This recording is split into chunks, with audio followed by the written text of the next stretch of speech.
Hey everyone, Suresh here with 221B Tactical. Got a lot of people asking about the truck that they've seen in some of the photos and the videos. That's my personal truck. It's a 2016 GMC 2500HD Denali. A lot of people asking questions about the truck, my likes, my dislikes. So going out of the 221B Tactical realm a little bit today, and I'm going to do a quick review of the truck based on the comments and messages we've gotten on Instagram and Facebook. So I'll go over some of my likes, my dislikes, and just to give a quick review of the truck in general. So let's go. Okay, I'm going to start with the outside of the truck, and I'm going to apologize in advance for any wind noise that we have here. A little bit of a breeze going on today, so hopefully you guys can hear okay. This has the standard Denali wheels. They are chrome plated wheels. I believe they are 20-inch wheels. Pretty nice looking wheel, pretty solid. You see here the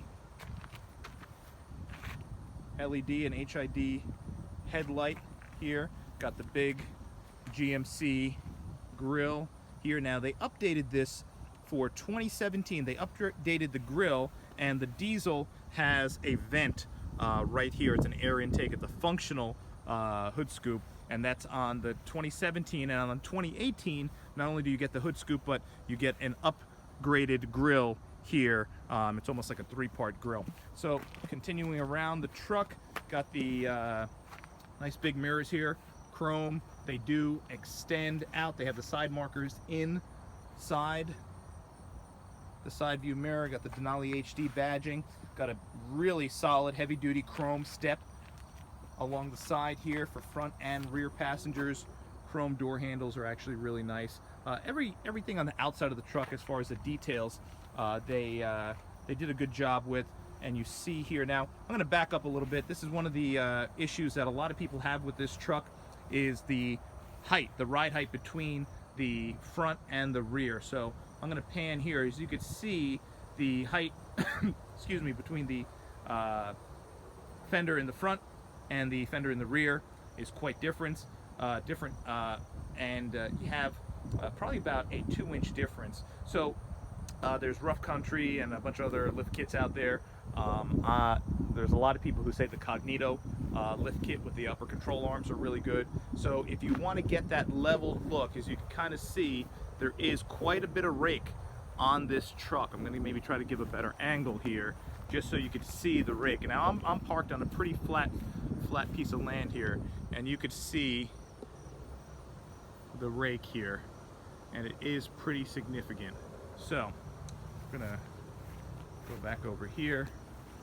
Now, something that I personally don't like, they don't have it on the Chevy version of this truck, is this. They put this plastic trim around the front and rear wheel wells. I personally like the painted look, the body colored look. I'm not a fan of that plastic. Over time, it turns a little grayish white. Mine is still pretty good, but I don't know why on the the GMC is supposed to be an upgrade, if you would, from the Chevy. The Chevy doesn't have that, so they say it's to protect against rock chips and things like that. But personally, I'm just not a fan of it. That's just my personal opinion. You got the Denali comes with the mud flaps, the GMC mud flaps right here. Pretty nice. They're embossed with the GMC. One of the nice things about this truck, Ford has their step in their bed. That's right built into the tailgate, if you would. GMC and I believe Chevy, they have this step here, which is actually pretty nice, pretty solid. So if you need to get in and out of the bed of the truck, it actually is a solid step. I really like it. Of course, you have the step up over here as well. Over here, you have the GMC badging. The one nice thing about this is it is a slow open, so it's not, you don't open the tailgate and it doesn't just slam down. As you can see here, it's a slow open, so it does have that hydraulic assist to slowly let it down, which is pretty nice, and lifting it up is pretty easy. Most anyone can do it with one hand. Here on the Denali, you have the spray-in bedliner, which is nice right from the factory. They got that spray-in embossed Denali logo up front. I gotta tell you, this is a really, really tough bedliner. It has taken quite a beating, and As you can see here, it still looks pretty brand new. One of the options you can get on the Denali, you can see here, are the holes that are already pre-set. So this is set for the fifth wheel receiver. That is not standard on all Denalis, but those fifth wheel holes are an option, and I have that option here on my truck. So you see the pre-drilled holes in the bed.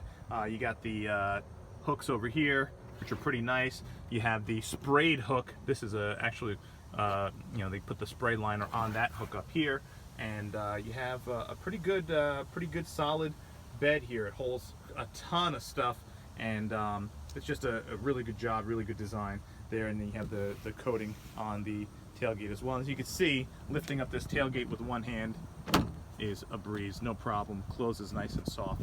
So they did a nice job on the tail lights here.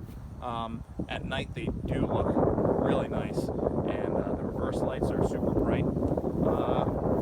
And that's it for the exterior of the truck. I'm just going to give one more distance shot, if I can, of the truck. Walk around so you get a good idea. Now, another thing that's not standard, believe it or not, are the roof marker lights. You see the roof marker lights up there. I believe that's an add-on as well.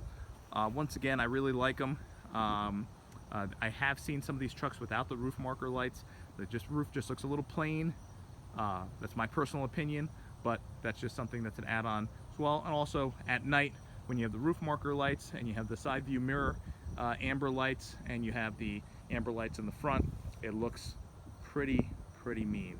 So that's the front of it. So now we're going to go on to the inside and show you some of the interior features.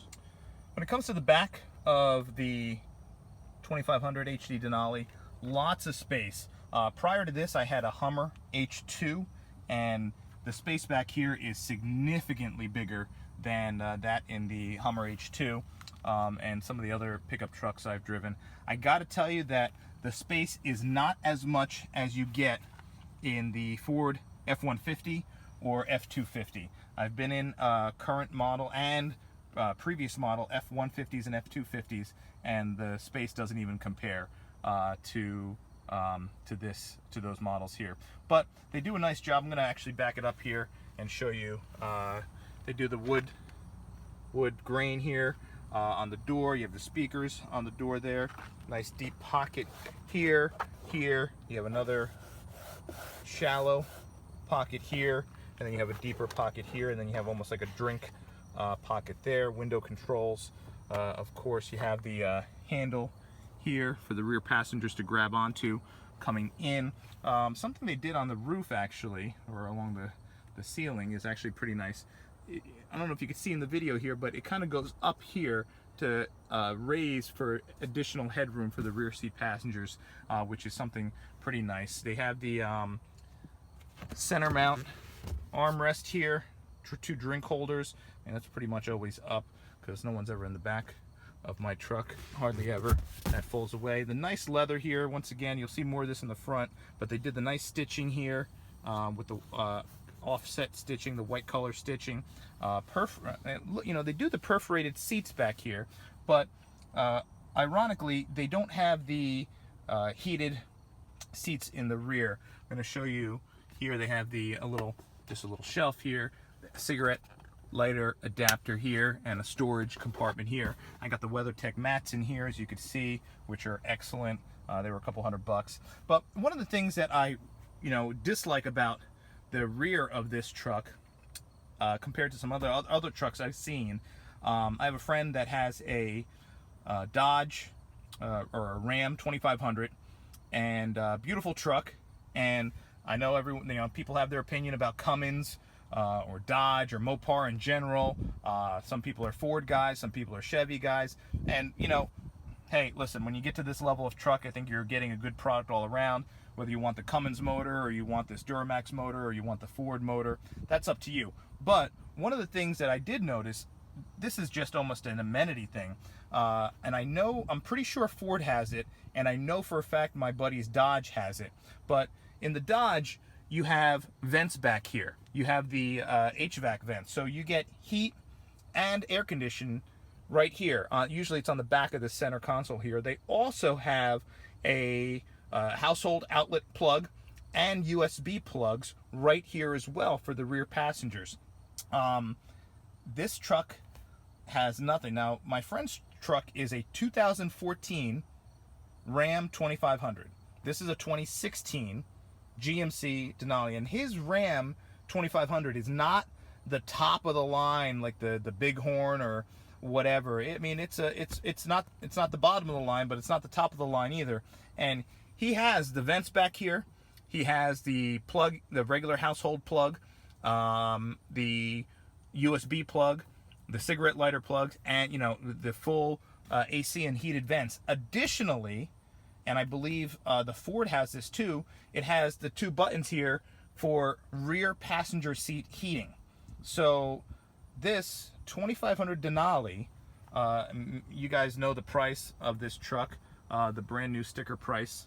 You're looking at close to 80, and does not have any kind of temperature controls or climate controls or anything for the rear seat passengers. So no heated seats, no AC vents, no heat vents. And I have had a couple of times where people in the rear have said that they were a little warm during the summertime and they weren't getting any cold air. So just something to think about, that Dodge and Ford do afford that for their rear seat. Something that I think GMC is definitely lacking in. So we're going to move to the front. Coming into the front, once again, you have the wood trim panel here, door controls here, you have the child safety lock, rear windows, front windows, lock unlock. You have the side view mirror adjustments, the tilt and cant of the mirror itself, and the center button here actually is what folds the mirrors in, and this is this round circle thing here. It's how you adjust the mirrors. Pretty common. We have the seat settings here for 2 different passengers, for when you have the one driver or another driver, whether you have a wife or someone else driving your truck.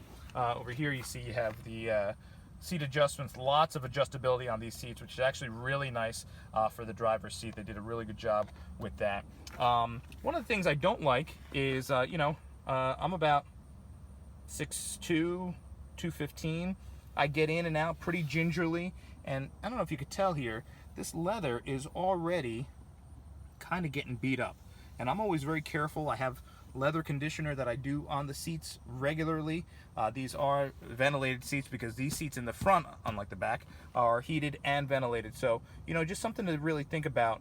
Once again, when you're looking at quality, this is a 2-year-old truck essentially, and you're already having that. On the side bolster, it's actually pretty good, but like I said, I'm always careful getting in and out. I'm not one of the people that just kind of slides out of the truck. I always, try to use that step getting in and out of the truck there. So, just something to think about. They got the Denali badging here that you see here. They got the nice chrome trim Denali. Like, once again, I got the WeatherTechs up here. They do a nice job over here with the this is something that some people feel like it's an odd place, this trailer brake control. A lot of the trucks, it's over on the other side of the steering wheel. This truck, it's over here.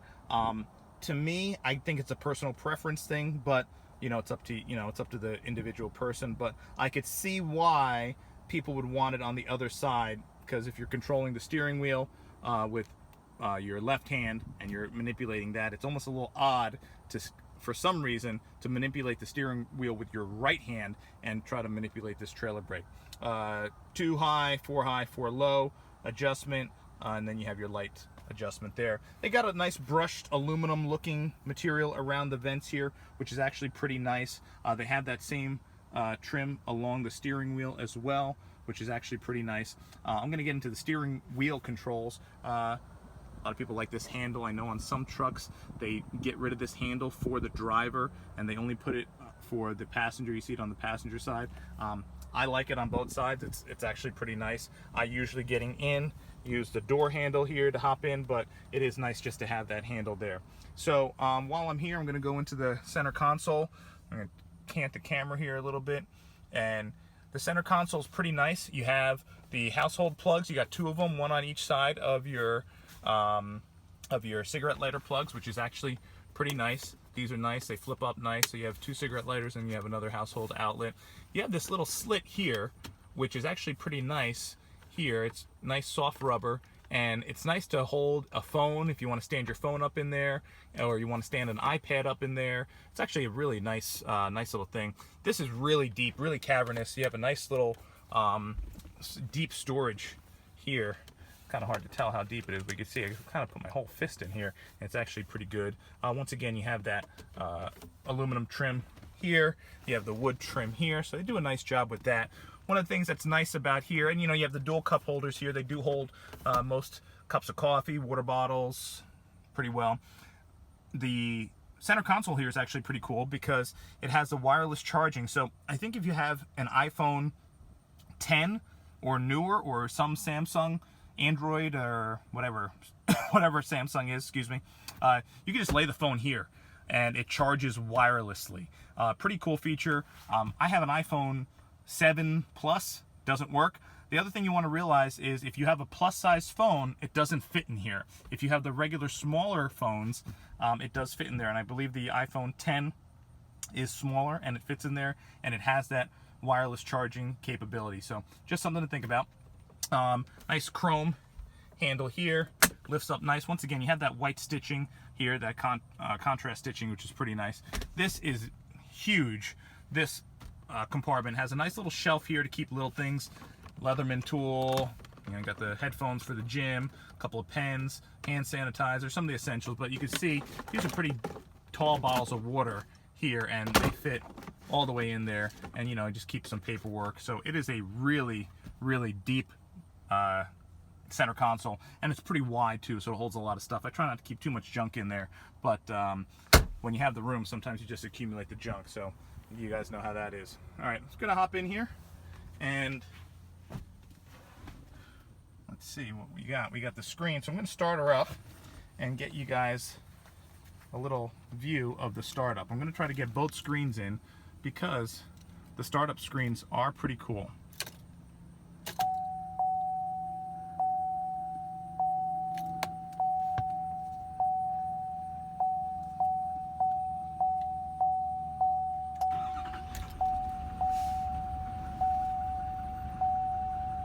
So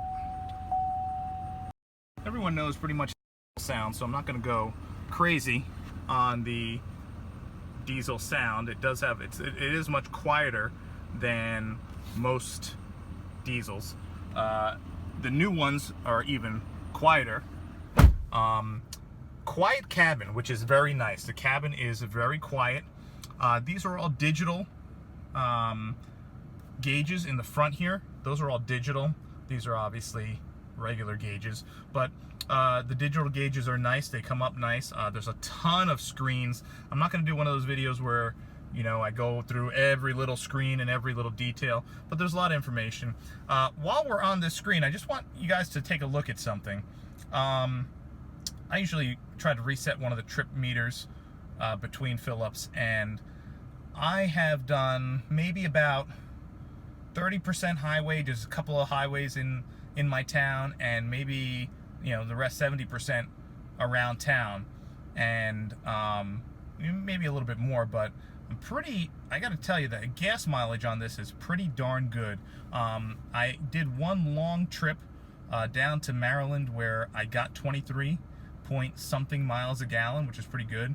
And around town, you know, I can be anywhere from 16 to 18, which is pretty good. Like I said, I have some highway driving in town here and there just to get the north end to south end of town and vice versa. But, you know, mainly it's little back roads and a couple of stoplights here and there. So I got to tell you, the fuel economy on this is really good for the size of truck it is. And the highway fuel economy is even better. So, you know, leather wrapped steering wheel, leather on the shifter. That's pretty good. We're gonna go, we got the Denali badging here, pretty nice. They did a nice job there. And then we're gonna go to the Intellilink system, which is actually really intuitive. The nice thing is, whatever you have on the screen, you have the option to actually push a real button and take care of that function too.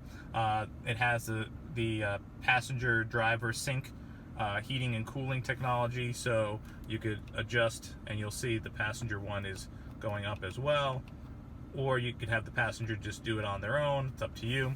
You have the different cooling zones for, you know, these are pretty generic around all vehicles. You have the dial to adjust the fan speed. The AC blows super cold. The heat works great, of course.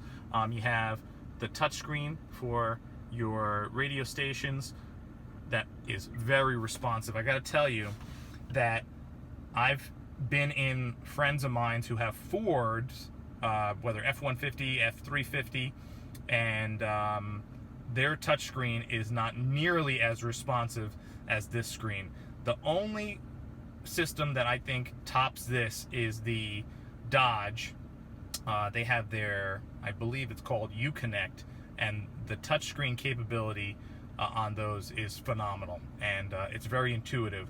I do own a Dodge Challenger, a 392 Scat Pack, so I'll do a video on that. But when you see the screen in that Dodge, not only is the screen in the Dodge bigger, but it's much more touch friendly, and it's much more intuitive. So you have your radio power button, you have your, your menu button here. If you want to go to the main menu here, you have all your stuff. You have your audio, your phone, your projection, which is beaming what's on your phone screen to this screen, which is actually pretty cool. Your navigation, the navigation screen is beautiful. You have your settings, you can get your text messages through here. You have OnStar if you want to enable OnStar, and it gives you traffic controls and updates as well. So it's actually a pretty nice system here, and once again, most of what you could do here, you can get here through. So we're back to our radio controls. Now I'm going to go down here, and we have our brake pedal, gas pedal adjustability, bring it closer and further away. You have your traction control on and off. This is your light for your bed, which is actually a pretty nice feature. You could actually turn a light on to shine in the back to illuminate stuff in the bed if you're unloading or loading at night. You have your park sensing assist, which is actually pretty cool. This is a system that actually not only beeps, but it vibrates the seat. It vibrates the driver's seat when you're getting close to an object or close to something on the corners of the vehicle, or you're close to backing into something. This is something that I have off most of the time. It's the lane departure. Once again, it beeps and vibrates the seat to let you know that you're leaving your lane. And this is the exhaust brake. So pretty good here. You have the cooling seats. Well, it's not really cooling, it's a fan. So you have the ventilated seats, and you could have that turn on or off. You have 3 levels of that, and then you have the heated seats, just the backrest, or the heated seats, which is the actual seat and backrest, which is actually pretty nice. The glove box, it's okay. It's a two-level glove box. You have the top portion and the bottom portion there. Gotta tell you, this is the same glove box configuration that they've had, Chevy or GM has had in their trucks for as long as I can remember. When I was in high school, a buddy of mine had a Chevy truck, and the glove box was essentially exactly the same. They haven't done anything with their glove box, which is, I don't know, just something that I think the interior is definitely due for an upgrade. You're seeing some of the interiors now coming out on the Ford, and even on that Dodge Ram 2500 that my friend owns. His interior on his I think it might be a Laramie, is really, really nice. They did a really nice job with it, and I gotta tell you, it rivals, some people might say it's even better than the interior of this car. Once again, the wood trim on the passenger door, lock unlock, window controls, the Bose speaker, same door panels as you have on the driver door. Shallow one here, shallow one there, deep one over there, so pretty good. And you have the assist handle getting in and out. I don't know if you could see here, got a nice, I'm gonna see if I could cant this up here, to nice big sunroof.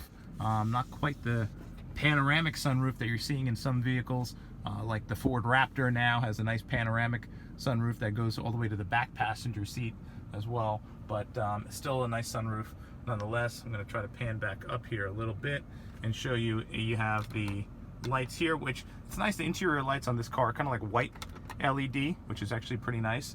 You have the 3 garage controls to work your garage door. You have the tilt, cant, and the slide for the sunroof, moonroof, and you also have the button to open and close the rear window, which is a sliding window going across the back. Try to get back there, right there. So see if I can manipulate that window and show you how that works. Slides pretty smooth. Actually gives nice ventilation when you're driving down the road. Nice on the seat, little detail they did was the Denali stitching, which is pretty nice. You know, not something that you see on all vehicles, but overall they did a pretty nice job on the interior of this car. Even, you know, the user interface of the interior, even controls, is pretty nice. One of the nice things they have here, which I do like, is on the back of the steering wheel you have volume control. So it's on the back, you can go volume up or you can go volume down, which is actually pretty nice and a nice feature. And then on this side of the steering wheel, the buttons behind toggle the radio station, so you don't have to take your hands off the wheel to toggle the volume or change your radio station, which is pretty nice. Over here on the side of the wheel you have your cruise control settings and your heated steering wheel button. One other gripe, here's another gripe: this heated steering wheel does not come on when you remote start the truck. So in the winter time, when you hit the remote start from the inside of your home to start your truck, this doesn't come on, and there's no way, in the 2016 at least, there's no way to have that toggle on. So when you get in the car, the heat's been going a little bit, but the steering wheel is still cold. You have to come in here and manually turn that heated steering wheel on, which, if you live in a cold climate and you want to start your car, that's kind of something that should come on based on the outside temperature. So I don't know why they didn't do that in this car. I know Dodge, once again, has that. In the Ram, it automatically turns on the heated steering wheel in the winter when you remote start the car, and I believe Ford does too, if you set it. This is the let me say, crash control or distance control for the GMC here. What they have is a system that actually sends a red light through this little window. It shines a red light on your windshield, and if you are about to get too close to someone or about to go into a collision, that alerts you, and it starts buzzing the seat and flashing and beeping, and you have a red light flashing in your windshield. So that's the collision avoidance system there, which is actually pretty nice. And then here you have your phone control.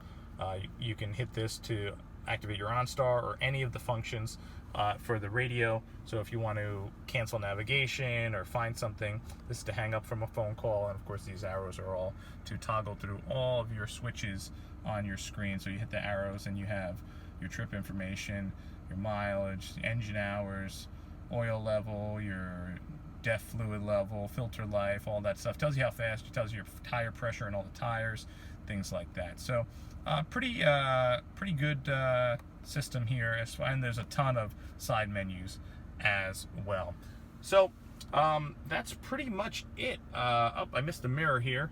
Let me go up to the mirror. I mean, it's a basic mirror. Here you have your OnStar button here, and you have your SOS button. So it's all OnStar features. And this is just the view at the front. I gotta tell you, pretty good, pretty easy to drive.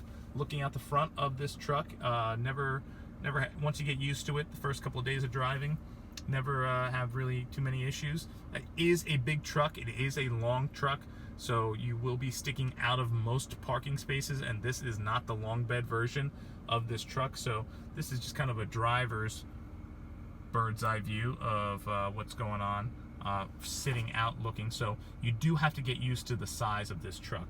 It is something that you do want to get used to, because it is a big, long truck, and you got to be careful. Once again, parking, I usually back into parking spaces as well. I'm gonna go out and do a quick walk around, let you guys hear the diesel rumbling, and comment.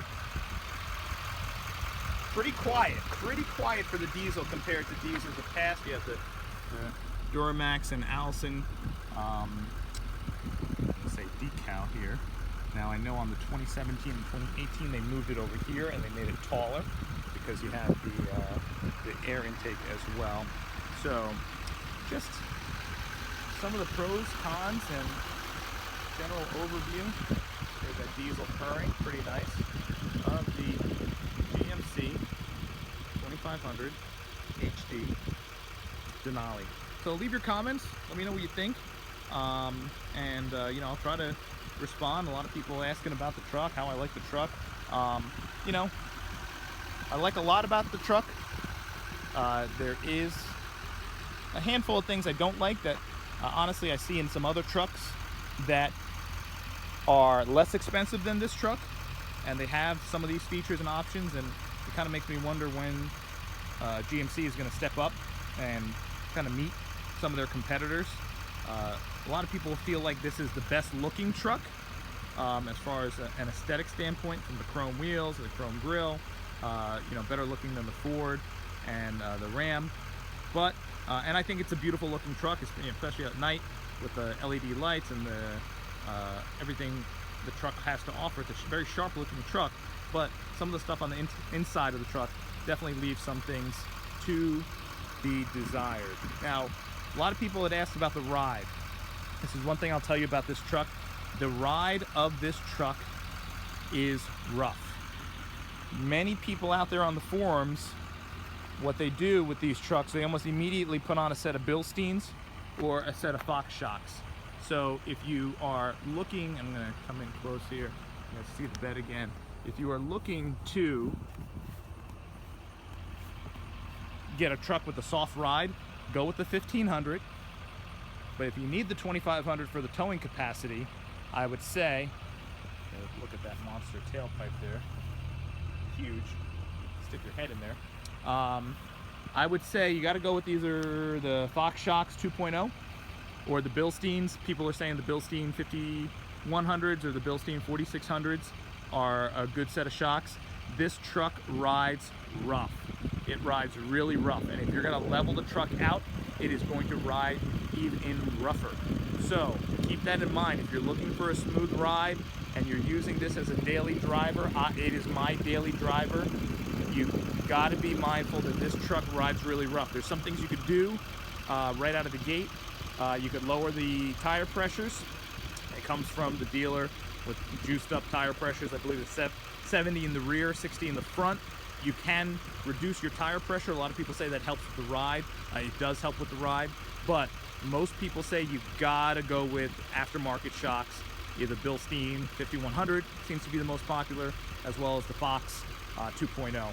So I got to tell you, that is one major thing. When you drive this thing every day as a daily driver, it does beat you up. So definitely doing those suspension mods and those tire pressure adjustments are going to be critical if you want to have an enjoyable ride for the long haul.